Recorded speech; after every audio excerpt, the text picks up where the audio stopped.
السلام علیکم ورحمۃ اللہ وبرکاتہ۔ نحمده ونصلی علی رسولہ الکریم، اما بعد فاعوذ باللہ من الشیطان الرجیم، بسم اللہ الرحمن الرحیم، رب اشرح لی صدری ویسر لی امری واحلل عقدۃ من لسانی یفقہوا قولی۔ اعوذ باللہ من الشیطان الرجیم، بسم اللہ الرحمن الرحیم،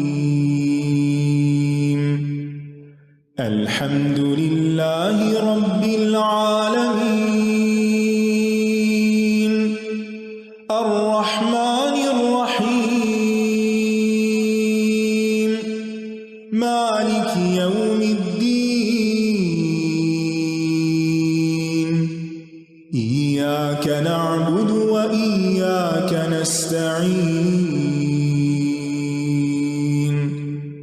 اہدنا الصراط المستقیم،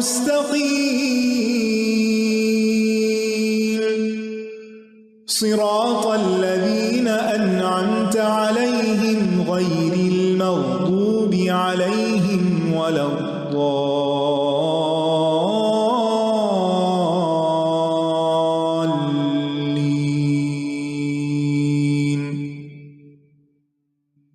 ریڈی ہیں رمضان کے لیے؟ بہت ہی خوشی ہو رہی ہے آپ سب کی ایکسائٹمنٹ دیکھ کے۔ الحمدللہ الحمدللہ، اللہ کا بہت ہی احسان ہے کہ اللہ سبحانہ وتعالیٰ نے ہمیں رمضان کے پھر قریب کر دیا ہے۔ اللہ سبحانہ وتعالیٰ ہمیں رمضان تک پہنچا دے اور اللہ سبحانہ وتعالیٰ ہم پر اپنی رحمتیں نازل کرے، جیسے کہ آج یہاں پر بہت رحمت نازل ہو رہی ہے۔ اس وقت تیز برف باری ہو رہی ہے اور میں اکیلی اپنے ڈیسک پر بیٹھی ہوں اور انجوائے بھی کر رہی ہوں۔ سامنے ونڈو سے بہت خوبصورت سین نظر آ رہا ہے۔ یہ میری زندگی کا پہلا استقبال رمضان کا پروگرام یا پہلی کلاس کہہ لیں کہ جس میں میں بالکل تنہا ہوں۔ کچھ دن پہلے میں کسی سے کہہ رہی تھی کہ مجھے تنہائی بہت پسند ہے، میں اپنی تنہائی کو بہت زیادہ انجوائے کرتی ہوں، لیکن مجھے یہ نہیں پتا تھا کہ کسی دن مجھے تنہا کلاس بھی لینی پڑے گی۔ الحمدللہ اس وقت آپ لوگ میرے ساتھ ہیں، یعنی غائب آڈینس ہیں، آپ کے نام نظر آ رہے ہیں۔ الحمدللہ اللہ تعالیٰ کا کتنا بڑا احسان ہے، کتنا زیادہ شکر ہے کہ الحمدللہ ہمیں اللہ نے اس دور میں پیدا کیا اور ہمیں یہ مواقع عطا کیے، اور اب ہم ان مواقع سے فائدہ اٹھاتے ہوئے اللہ سبحانہ وتعالیٰ کے کام کو جاری رکھ سکتے ہیں، اس کو مل کے یاد کر سکتے ہیں، فاصلے کوئی اہمیت نہیں رکھتے۔ الحمدللہ۔ تو انشاءاللہ میں قرآن مجید کی وہ آیات آپ کے سامنے رکھوں گی اور انہی کی کچھ وضاحت کروں گی جو روزے اور رمضان کے بارے میں ہیں، کیونکہ سب سے بہترین رہنمائی اللہ سبحانہ وتعالیٰ کی رہنمائی ہے۔ قل ان ھدی اللہ ھو الھدی، کہہ دیجئے کہ اصل ہدایت تو اللہ ہی کی ہدایت ہے۔ تو آئیے اللہ سبحانہ وتعالیٰ کی ہدایت کے ساتھ ہم اپنے دلوں کو منور کریں اور پھر سے رمضان کی یاد تازہ کریں اور اس کی تیاری کریں، اور اس کے لیے ہم پوری طرح اپنے آپ کو سبمٹ کریں، اللہ تعالیٰ کے حکم کے آگے سر تسلیم خم کریں۔ تو آئیے ہم سنتے ہیں سورۃ البقرہ کی آیت نمبر 183 اور 184، 183 اور 184۔ يا أيها الذين آمنوا كتب عليكم الصيام كما كتب على الذين من قبلكم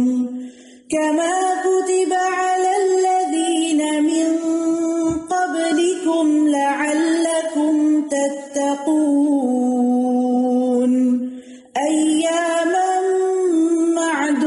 معدودات فمن كان منكم مريضا أو على سفر فعدة من أيام أخر وعلى الذين يطيقونه فدية طعام مسكين فمن تطوع خيرا فهو خير له وأن تصوموا خير لكم إن كنتم تعلمون۔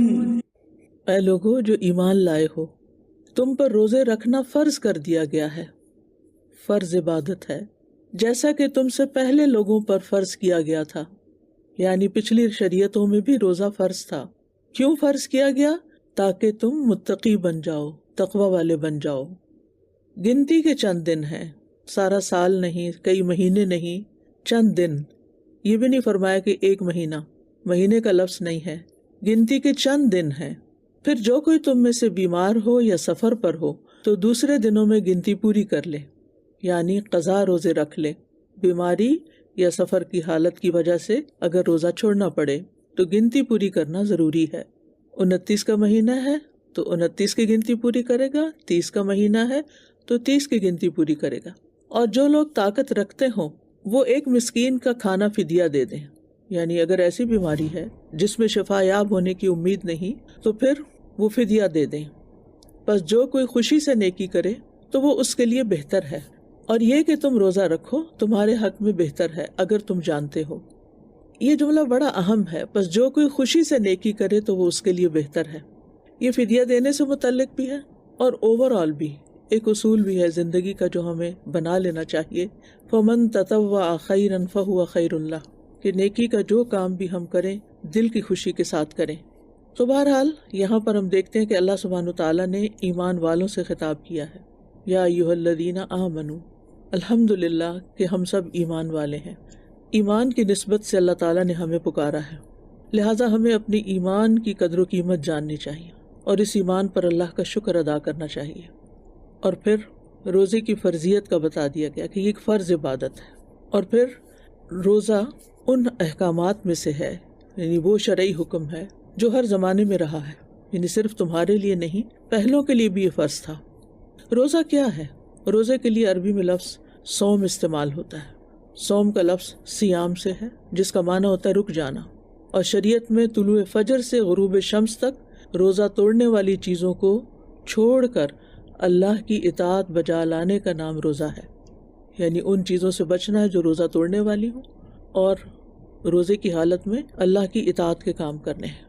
اور بذات خود روزہ رکھ کر ہم دراصل اللہ تعالیٰ کی اطاعت کا ثبوت دے رہے ہوتے ہیں۔ روزہ ایک فرض عبادت ہے۔ مسند احمد کی روایت میں آتا ہے ابو ذر رضی اللہ عنہ سے کہ انہوں نے پوچھا، اے اللہ کے رسول، ما الصوم، روزہ کیا ہے؟ قال فرض مجزی، آپ نے فرمایا یہ ایسا فرض ہے جو کفایت کرنے والا ہے، جس پہ جزا دی جانے والی۔ لہٰذا نبی صلی اللہ علیہ وسلم نے خود اس کو ایک فرض عبادت قرار دیا۔ اسلام کی بنیاد جن چیزوں پر قائم ہے ان میں سے ایک روزہ رکھنا ہے، اور فرض روزے سال میں صرف ایک ہی بار فرض ہیں، اور وہ رمضان کے مہینے کے۔ اور مقصود کیا ہے؟ لعلکم تتقون، یعنی روزے کی فرضیت کی حکمت بیان کی جا رہی ہے، اور وہ ہے کہ تم اللہ عز و جل کا تقوی اختیار کرو۔ گویا ہمارا جو روزہ رکھنے کا ہدف ہے، روزہ تو ایک عمل ہے نا، اور جہاں ہم نے پہنچنا ہے وہ کیا ہے؟ وہ تقوی ہے۔ تقوی ہماری منزل ہے کہ ہم نے تقوی اختیار کرنا ہے۔ لہٰذا روزہ رکھنے کے مقاصد میں سب سے اول اہم ترین مقصد تقوی کا حصول ہے، اور یہی اس کی سب سے بڑی حکمت ہے، سب سے بڑی مصلحت ہے۔ اس کے علاوہ جو دینی، دنیاوی، طبی، اجتماعی مصلحتیں ہیں وہ سب سیکنڈری ہیں، ثانوی ہیں۔ روزہ اس لیے نہیں رکھنا کہ ہم اس بہانے ڈائٹنگ کر لیں گے، یا ہماری صحت اچھی ہو جائے گی، یا ہمارا وقت بچ جائے گا، دن بھر کھانا پکانے اور کھانے سے فارغ رہیں گے، یا اور کوئی فائدے، وہ سب سیکنڈری ہیں، وہ نیت میں نہیں ہونے چاہیے۔ اصل نیت کیا ہونی چاہیے کہ میں روزہ اس لیے رکھ رہی ہوں تاکہ مجھے اللہ کا تقوی حاصل ہو۔ تقوی کا لفظ جو ہے نا، یہ واو قاف یا کے مادے سے ماخوذ ہے، جس کا مطلب ہوتا ہے ایک چیز کو دوسری چیز کے ساتھ دور ہٹانا، دفع کرنا، ایک چیز کو دوسری چیز سے ہٹانا۔ متقی آدمی اپنے آپ کو نیک عمل کے ذریعے نافرمانی سے اور اللہ کے عذاب سے بچاتا ہے۔ اور تقوی کی تعریف میں بہت سے اقوال ملتے ہیں، ان سب کو اگر پڑھیں تو ان کا خلاصہ یہ نکلتا ہے کہ اللہ تعالیٰ کی رضا اور خوشنودی کی خاطر نیک اعمال کرنا، اور اس کی ناراضگی اور عذاب کے ڈر سے معاصی اور گناہ چھوڑ دینا۔ اللہ تعالیٰ کی رضا کی خاطر، اللہ کی خوشنودی کی خاطر، یعنی روزہ کس لیے رکھنا ہے؟ اللہ کی رضا کی خاطر۔ اور پھر یہ کیا شمار ہوگا؟ نیک عمل شمار ہوگا، یعنی یہ نیک عمل اللہ کی رضا کی خاطر کرنا ہے، اور پھر اس روزے میں کسی قسم کا کوئی ایسا کام نہیں کرنا کہ جس سے روزہ فاسد ہو، اس کی ناراضگی سے بچتے ہوئے، اس کی حکم عدولی سے بچتے ہوئے۔ نہ صرف یہ کہ روزے کو فاسد کرنے والے کام چھوڑنے، بلکہ اس تربیت سے عملی زندگی میں وہ سارے کام چھوڑنے ہیں جو اللہ تعالیٰ کی ناراضگی کے ہیں۔ تو گویا ہمارے سامنے دو بڑی اہم چیزیں ہیں۔ ایک ہے کہ ہم نے ان نیکیوں کی طرف دوڑنا ہے، ان کاموں کی طرف دوڑنا ہے جو اللہ تعالیٰ کی رضا کے ہیں، اللہ تعالیٰ کی پسند کے ہیں، اللہ تعالیٰ کو خوش کرنے والے ہیں۔ اور صرف یہی کافی نہیں، اس سے تقویٰ حاصل نہیں ہوگا، یہ آدھا کام ہے۔ دوسری طرف ہمیں گناہوں کو چھوڑنا بھی ہے، اللہ کی ناراضگی کے کاموں کو چھوڑنا ہے۔ اللہ تعالیٰ جن کاموں سے بچنے کا حکم دیتا ہے ان سے بچنا بھی ہے، کرنے کے کام کرنے ہیں اور نہ کرنے کے نہیں کرنے۔ یہ دونوں جب اکٹھے ہوں گے تو تقویٰ حاصل ہوگا۔ اچھا، دیکھا گیا ہے کہ بہت سے لوگ رمضان میں روزہ رکھ لیتے ہیں، تراویح پڑھتے ہیں، قیام کرتے ہیں، صدقہ خیرات کرتے ہیں، دعائیں مانگتے ہیں، بہت سارے کام کرتے ہیں، لیکن ساتھ ہی وہ ان کاموں کو نہیں چھوڑتے جو اللہ تعالیٰ کو ناراض کر رہے ہوتے ہیں۔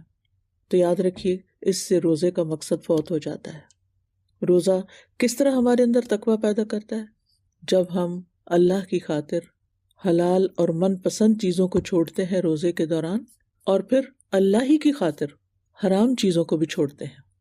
یعنی روزے میں کھانا پینا اور جماع وغیرہ منع ہے، ان کو وقتی طور پر حرام کیا گیا، حالانکہ حلال کھانا اور حلال ریلیشن شپ جو ہے ہسبینڈ وائف کا، وہ ایک عبادت ہے، لیکن روزے میں اس سے منع کیا گیا، ہم منع ہو جاتے ہیں۔ اب کیا ہے، ہماری تربیت ہو رہی ہے کہ اب اللہ کی خاطر وہ کام بھی نہیں کرنے جن کو اللہ نے حرام کیا ہے۔ پھر یہ کہ روزے کی حالت میں ہر وقت اللہ کی نگرانی کا احساس ہوتا ہے، تو ہم نے اس سبق کو یاد کر کے اپنی عملی زندگی میں رمضان کے بعد بھی جاری رکھنا ہے کہ ہم نے اللہ کی نگرانی کو محسوس کرنا ہے کہ ہم کہیں پر بھی ہوں، ہم اکیلے ہوں، ہم سب کے درمیان ہوں، ہم خرید و فروخت کر رہے ہوں، ہم کسی عورت سے بات کر رہے ہوں، ہم کسی مرد سے بات کر رہے ہوں، ہم اپنے گھر والوں کے درمیان ہوں، ہم کسی شادی کی محفل میں ہوں، ہم کسی غم کے موقع پر ہوں، ان تمام مواقع پر یہ یاد رکھنا ہے کہ اللہ ہمیں دیکھ رہا ہے اور ہم نے وہ کرنا ہے جو اللہ تعالیٰ چاہتا ہے، اور وہ چھوڑ دینا ہے اللہ تعالیٰ جس سے منع کرتا ہے، وہ کام نہیں کرنے کیونکہ اللہ تعالیٰ دیکھ رہا ہے۔ تو روزہ ہمارے اندر یہ عادت مضبوط کرتا ہے کہ ہمیں اللہ کی نگرانی کا احساس دلاتا ہے۔ اسی لیے آپ دیکھیں کہ روزے کی حالت میں پھر گناہ کم ہوتے ہیں اور نیکیوں کا غلبہ ہوتا ہے۔ پھر یہ ہے کہ روزے کے ذریعے ہمیں اللہ کی نعمتوں کے شکر کا طریقہ بھی آتا ہے۔ جب بھوک لگی ہو اور کھانا بھی سامنے اور پھر نہ کھائیں، تو پھر عام زندگی میں جب کھانا کھا سکتے ہوں تو کھانا کھا کر ہم اللہ تعالیٰ کا شکر ادا کریں، اور اسی طرح باقی نعمتوں پر بھی، یعنی شکر گزار بننا بھی اس کا ایک مقصد ہے۔ پھر اسی طرح روزہ رکھنے سے ہمارے نفس کی بھی تربیت ہوتی ہے، انسان کو اپنے نفس کو، اپنی خواہشات کو قابو میں کرنا آتا ہے۔ آپ دیکھیے کہ دو چیزیں جو ہیں وہ انسان کے بگاڑ کا ذریعہ بنتی ہیں، ایک شہوات اور ایک شبہات۔ تو روزہ جو ہے وہ شہوات یعنی خواہشات پر قابو پانے کا اور اس طرح نفس کو کنٹرول کرنے کا، سیلف کنٹرول کا ایک بڑا اہم ذریعہ ہے۔ اور جب انسان طاقتور ہو جاتا ہے، ایمانی طور پر اپنے نفس پر قابو پا لیتا ہے، تو پھر اس پر شیطان کا وار نہیں چلتا، پھر وہ اپنے دشمن کو ہرا دیتا ہے، وہ اپنے دشمن پر بھی قابو پا لیتا ہے، کیونکہ شیطان جو ہے وہ نفس کے ذریعے ہم پر حاوی ہوتا ہے۔ اور جب ہم نفس کو کنٹرول کر لیتے ہیں، اس کی باغ ڈور اپنے ہاتھ میں لے لیتے ہیں اور اپنی خواہشات کو کنٹرول کر لیتے ہیں، تو پھر شیطان کو موقع نہیں ملتا کہ وہ کہیں سے آ سکے۔ پھر اس کے علاوہ آپ دیکھیں کہ روزہ رکھنے سے انسان کی جسمانی صحت اچھی ہوتی ہے۔ تو اس وقت میں اس کے طبی فوائد میں نہیں جاؤں گی، اس پر بہت کچھ لکھا گیا ہے، بہت کچھ سننے کو ملے گا، بہت کچھ آپ پڑھ سکتے ہیں، لیکن میرا یہاں کہنے کا مطلب یہ ہے کہ بھوک سے بھی ایک الگ طرح کی طاقت پیدا ہوتی ہے انسان کے اندر۔ روحانی طاقت تو پیدا ہوتی ہے، لیکن انسان کے اندر سستی وغیرہ بھی ختم ہوتی ہے، کیونکہ اس کے جسم سے ٹاکسنز وغیرہ ختم ہوتے ہیں، تو اس کی عبادت میں خوبصورتی آ جاتی ہے۔ آپ دیکھیں کہ اگر روزہ نہ ہو تو قیام اللیل زیادہ مشکل ہوتا ہے عام دنوں میں، لیکن روزہ رکھنے کے بعد وہی راتیں ہوتی ہیں، وہی دن ہوتے ہیں، دن کو بھی بھوکے رہے ہوتے ہیں لیکن راتوں کو بھی دیر دیر تک عبادت کرتے ہیں۔ تو یہ روزے کی برکات میں سے بھی ہے، لیکن اس کی ایک بنیادی وجہ ہے کہ روزہ آہستہ آہستہ ہمارے اندر کی صفائی کرتا جاتا ہے، جس کی وجہ سے ہمارے لیے نیکی کے کام کرنا آسان ہو جاتے ہیں۔ پھر اسی طرح روزے کے ذریعے ہمیں دوسرے انسانوں کی بھی تکلیف، دکھ، درد، بھوک، پیاس، ان چیزوں کا بھی احساس ہوتا ہے، اور اس طرح انسان صرف اپنے لیے نہیں سوچتا، دوسروں کے لیے بھی سوچتا ہے۔ اور ایک متقی اور نیک انسان وہی ہوتا ہے جو سیلف سینٹرڈ نہیں ہوتا، بلکہ وہ دوسروں کی خیر اور بھلائی کے کام کرنے والا ہوتا ہے۔ انسان کے اندر اگر عاجزی ہو، انسان کے اندر شکر کے جذبات ہوں، انسان کے اندر اگر فائدہ پہنچانے کی صلاحیت ہو، تو انسان دنیا میں بھی ایک بہترین انسان بن جاتا ہے، دنیاوی اعتبار سے بھی اور اللہ کی نگاہ میں بھی۔ اللہ سبحانہ تعالیٰ کو تکبر پسند نہیں۔ روزے میں آپ دیکھیں گے کہ جب انسان کو بھوک لگتی ہے یا انسان اپنے نفس پر کنٹرول کرنے لگتا ہے تو اس کے اندر ایک عاجزی پیدا ہوتی ہے، یعنی وہ بھوک جو ہوتی ہے یا کمزوری کی کیفیت جو ہوتی ہے انسان کے اندر عاجزی پیدا کرتی ہے۔ اب یہ عاجزی جو ہے اگر عام روزمرہ زندگی میں انسان کے اندر ہو، کہ اگر اللہ نے انسان کو بہت کچھ بھی دیا ہوا ہے جس کی بنا پر وہ تکبر کر سکتا ہے، کوئی علم ہے، مال ہے، حسن ہے اور بہت سی نعمتیں ہیں، تو جب انسان کچھ چیزوں سے بھی محروم ہوتا ہے تو اس کے اندر عاجزی آتی ہے۔ تو روزہ انسان کے اندر عاجزی پیدا کرتا ہے، پھر انسان کے اندر شکر پیدا کرتا ہے کہ جب اس کو وہ نعمت ملتی ہے، جب وہ افطار کرتا ہے، اور پھر تیسری چیز یہ ہے کہ جب خود پر جو کیفیات گزرتی ہیں تو اس کو دوسروں کی کیفیت سمجھنے کا موقع ملتا ہے، جس کی وجہ سے وہ دوسروں کو فائدہ پہنچانے والا بن جاتا ہے۔ تو روزہ ہمارے اندر یہ ساری چیزیں پیدا کرتا ہے۔ اس میں اور بھی بہت سی حکمتیں ہیں، لیکن مختصراً ان کی یاد دہانی کرانی تھی کہ ہم نے ان چیزوں کو حاصل کرنا ہے اور ان کو مد نظر رکھنا ہے۔ اور پھر اللہ تعالیٰ فرماتے ہیں چند دن ہیں گنتی کے، جو کوئی بیمار ہے یا سفر پر ہے تو دوسرے دنوں سے روزے رکھ لے، گنتی پوری کر لے۔ یعنی روزے کئی مہینوں، سالوں یا ہفتوں پہ مشتمل نہیں ہوتے، بلکہ چند گنے چنے دن ہیں، اور بیمار اور مسافر کو پھر بھی رخصت ہے۔ اس سے ہمارے دین کی خوبصورتی پتہ چلتی ہے کہ اس میں کیسی رعایت ہے، یعنی ایک چیز جو فرض ہے، ڈیوٹی ہے، لیکن اس میں رعایت۔ ہمیں بھی اپنی زندگی میں اس چیز کو لانا چاہیے کہ بعض اوقات ہم دوسرے انسانوں کے ساتھ جب معاملہ کر رہے ہوتے ہیں، ان کو کچھ ذمہ داریاں سونپ رہے ہوتے ہیں، تو پھر ان کا ایک ہیومن آسپیکٹ بھی ہوتا ہے کہ ان کے اندر بیماری بھی ہو سکتی ہے، ان کے اندر کچھ ایسی مجبوری ہو سکتی ہے کہ جس کی وجہ سے اگر وہ اپنا کوئی کام پورا نہ کر سکیں، جیسے گھر کے ملازم ہی ہو سکتے ہیں، تو وہاں پر ان کے ساتھ رعایت برتنے والے ہوں۔ اور ویسے بھی زندگی میں دوسرے انسانوں کے ساتھ رعایت برتنا، کہ کسی نے اگر آپ کا حق پورا نہیں بھی دیا تو کوئی بات نہیں، اس کی مجبوری کو، اس کی ضرورت کو اگر انسان سمجھے تو انسان کے لیے کام کرنا آسان ہو جاتا ہے۔ اور پھر آپ دیکھیں وَعَلَى الَّذِينَ يُطِيقُونَهُ فِدْيَةٌ طَعَامُ مسکین، اور جو شخص بڑھاپے یا بیماری کی وجہ سے، یعنی جسے شفا یابی کی امید نہ ہو، روزہ رکھنے میں مشقت محسوس کرے، وہ مسکین کو کھانا بطور فدیہ دے دے۔ اور یہ بھی کہا جاتا ہے کہ یہ ابتدا میں آیت نازل ہوئی تھی کہ جو لوگ طاقت رکھتے ہیں اور پھر نہیں رکھ سکتے، یعنی ابتدا میں رعایتیں زیادہ دی گئی تھی، تو وہ ایک مسکین کا کھانا فدیے میں دے دے۔ اب فدیہ کیا ہے؟ جو کھانا آپ روز کھاتے ہیں ایک وقت کا دے دے۔ اور آپ دیکھیے کہ فمن تطوع خیرا فہو خیر اللہ، جو خوشی سے نیکی کرے اس کے لیے بہتر ہے، یعنی جو کوئی ایک مسکین سے زیادہ کئی لوگوں کو کھانا کھلا دے تو یہ اس کے لیے بہتر ہے، یا پھر یہ کہ جو فدیے کے ساتھ ساتھ بعد میں اگر ہمت آ گئی روزہ رکھے تو یہ اس کے لیے بہتر ہے۔ وَأَن تَصُومُوا خَيْرٌ لَكُمْ، اور یہ کہ تم روزہ رکھو یہ تمہارے حق میں بہتر ہے، ان کنتم تعلمون، اگر تم جانتے ہو۔ یعنی ابتدا میں لوگوں کو شوق دلایا گیا کہ روزہ رکھنا زیادہ بہتر ہے فدیہ دینے سے۔ اور عام حالات میں بھی آپ دیکھیں کہ اگر ایسے بزرگ ہیں کہ روزہ رکھنے میں انہیں زیادہ مشقت ہوتی ہے، لیکن پھر بھی وہ اگر کوشش کریں اور رکھنا چاہیں تو ان کو رکھنا ہی زیادہ بہتر ہے، کیونکہ بعض اوقات انسان اپنے آپ کو انڈر ایسٹیمیٹ کرتا ہے، میں یہ نہیں رکھ سکوں گا، میں یہ نہیں کر سکوں گا۔ صحت مند اچھے بھلے لوگ بھی آپ دیکھیں کہ بعض اوقات سخت گرمی ہوتی ہے تو وہ سوچتے ہیں کہ لگتا ہے اس سال میرے سے روزے رکھنے مشکل ہوں گے، یا کوئی چھوٹی موٹی بیماری ہو جاتی ہے تو انسان پہلے سے گھبرا اٹھتا ہے۔ تو اگر یہ بات یاد رہے وَأَن تَصُومُوا خَيْرٌ لَكُمْ إِن كُنتُمْ تَعْلَمُونَ، یعنی اگر تمہارے سامنے اس کا اجر آ جائے اور اس کا فائدہ تمہیں پتہ چل جائے تو پھر تو تم روزہ ہی ضرور رکھو گے۔ اور ویسے بھی آپ دیکھیں کہ اللہ سبحانہ وتعالیٰ فرماتے ہیں کہ ایک نیکی کا ثواب 10 گنا سے 700 گنا تک ہے، یہ حدیث قدسی ہے، اور روزہ صرف میرے لیے ہے، میں اس کا بدلہ دوں گا۔ یعنی باقی نیکیوں کا بدلہ بتا دیا گیا کہ کتنے % ملے گا تمہیں، لیکن روزے کا بدلہ اللہ تعالیٰ خود دے گا۔ یعنی اس کا ثواب جو ہے، اس کا اجر جو ہے وہ ان گنت ہے، بے شمار ہے، انسان اس کو امیجن بھی نہیں کر سکتا۔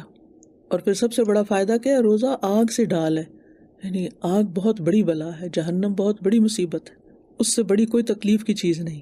تو روزہ جو ہے انسان کو آگ کی طرف جانے سے روکتا ہے، یہ آگے آ جائے گا، اس کے لیے ڈھال بن جائے گا.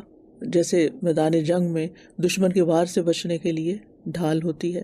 اور پھر روزہ دار کے منہ کی بو اللہ کے نزدیک مشک سے زیادہ بہتر ہے. اور بھی بہت سی احادیث ہیں جس سے موٹیویٹ کیا گیا کہ روزہ رکھنا کتنا فائدے کا ہے. وہ احادیث آپ کتابوں میں پڑھتے بھی ہیں، سن بھی چکے ہیں. یہاں صرف چند اہم باتوں کی طرف توجہ دلانا مقصود ہے، اس لیے میں ان ساری تفصیلات کو چھوڑ رہی ہوں. پھر آپ دیکھیے کہ روزے فرض کرنے کے لیے اللہ تعالیٰ نے رمضان کے مہینے کو منتخب کیا، اور قرآن کو نازل کرنے کے لیے بھی رمضان کے مہینے کو منتخب کیا. اس سے خاص طور پر اس مہینے کی اہمیت ہمارے سامنے آتی ہے. سادہ جی، آج جو عدت کی بات ہوئی نا کہ ایام معدودات کے یہ گنتی کے چند دن ہیں، تو میں سوچ رہی تھی کہ سبحان اللہ کتنی چیزوں میں ایسا ہوتا ہے کہ کبھی کبھی ہم کچھ کرنے سے جیسے روک دیے جاتے ہیں نا، جیسے آج ہم انسٹیٹیوٹ جانے سے روک دیے گئے. الحمدللہ اللہ ہی کا اس میں حکم تھا. اور دوسری ایک اور چیز ذہن میں آ رہی تھی کہ جیسے خواتین جو بیوہ ہو جاتی ہیں، جو ان کی عدت کی مدت اللہ تعالیٰ نے رکھی ہے، یا پھر یہ کہ ہم کسی بیماری کا شکار ہو گئے، کبھی کسی کام سے رک جاتے ہیں، تو اس میں اللہ تعالیٰ کی کتنی حکمت ہوتی ہے. اور پھر وہ ٹائم ہمارے لیے ایسا ہوتا ہے کہ ہم اس میں اپنی ساری انرجیز کو ری گین کریں، اپنی ساری سوچوں کو دوبارہ سے پازیٹیو کریں، اور اپنے اندر ایک نئی جو ہے وہ قوت اور جہد پیدا کریں کہ آگے ہمیں اور مزید کتنے اچھے کام کرنے ہیں. تو یہ جو رک جانا ہے نا حلال چیزوں سے، یہ اللہ تعالیٰ کی ہمارے لیے ایک بہت بڑی رحمت ہے، جس میں اللہ تعالیٰ ہمیں بہت کچھ سکھانا چاہتے ہیں. بالکل آپ نے صحیح کہا، آپ نے میرے دل کی بات کی کہ بعض اوقات اللہ سبحانہ وتعالیٰ کچھ چیزوں سے ہمیں جب روکتے ہیں تو اس کے بڑے ہی فائدے ہوتے ہیں. رکنا ایک مشکل کام ہوتا ہے نا. ہم سب سیڈ تھے کہ انسٹیٹیوٹ بند ہو گیا اور آڈینس نہیں، لیکن اس وقت میں اپنے آپ کو کھنگال رہی تھی کہ میں ہمیشہ دعا کرتی ہوں کہ اللہم انی اسألک الرضا بعد القضاء، کہ اللہ تقدیر کے نافذ ہونے کے بعد مجھے راضی کر دینا. تو میں کتنی راضی ہوں الحمدللہ. دل میں ایسی ٹھنڈک تھی، ایک لمحے کے لیے بھی کوئی تکلیف، کوئی غم، پریشانی، کوئی فکر لاحق ہی نہیں ہوئی کہ یہ سب کچھ آج بند کیوں ہو گیا اور میں اکیلے بیٹھ کے یہ کیسے کروں گی. الحمدللہ کہ یعنی ہم کچھ چاہتے ہیں اور اللہ تعالیٰ ہمارے لیے کچھ اور چاہتے ہیں، اور جو اللہ تعالیٰ ہمارے لیے چاہتے ہیں اسی میں ہمارا فائدہ ہوتا ہے، اور وہی ہمارے لیے خیر و برکت کا باعث ہوتی ہے. یعنی اللہ تعالیٰ مختلف سچویشنز میں ڈال کر ہمیں آزماتے ہیں کہ ہم اس وقت کرتے کیا ہیں. اب ہم کیا اطاعت گزار ہیں، اس کی رضا پہ راضی ہیں، یا پھر ہم اپسیٹ ہیں. اگر ہم اپسیٹ ہیں تو اس کا نقصان اللہ تعالیٰ کو تو کچھ بھی نہیں، خود ہم ہی کو ہے. تو اللہ سبحانہ وتعالیٰ ہمیں ہمیشہ رکنے والی چیزوں سے روک کر اپنی رضا سے نوازے. استاذہ، جیسے آج کا جو میں نے ٹیک اوے لیا، ابھی میں سے آپ کو جو پڑھا رہی تھی اس میں تھا کہ کام کو خوشی سے کرنا. تو رمضان اب آہستہ آہستہ جیسے پیچھے آتا جا رہا ہے، اور جو ورکنگ لوگ ہوتے ہیں، ظاہر ہے جاب کر رہے ہوتے ہیں، تو اس میں اکثر جیسے ہم اسلامک ادارے میں کام کریں تو اس میں کامنٹ آتا ہے کہ ہم تو اسلامک ادارہ ہیں، تو ہمیں تو چاہیے کہ رمضان میں چھٹیاں دے دیں، اور آخری اسپیشلی جو عشرہ ہے تو ہم کیوں کام لیے جاتے ہیں نا، تو چھٹیاں دے دیں. تو میں سوچ رہی تھی کہ جب ہم دین کے لیے کام کر رہے ہوتے ہیں، چاہے وہ رمضان ہے یا جو بھی ہے، تو اس کام کو بھی خوشی سے کرنا بھی اس کو عبادت بنا دیتا ہے. بالکل. کہ اگر ہم جاب کریں تو وہ جاب روزے کے ساتھ اتنی ہی فروٹفل ہوگی، وہ بھی عبادت میں کنسیڈر ہوگی. تو مجھے لگ رہا تھا یہ میرا ٹیک اوے ہوگا. آپ دیکھیے کہ مجھے تو ہمیشہ جنگ بدر یاد آتی ہے کہ وہ رمضان میں ہوئی تھی. صحابہ نے یہ تھوڑی کہا تھا کہ ابھی تو رمضان ہے، تھوڑا ٹھہر جائیں، یا لوگ اس کو عذر بنا لیتے. لیکن جب اللہ کا حکم آ گیا تو بس چل پڑے.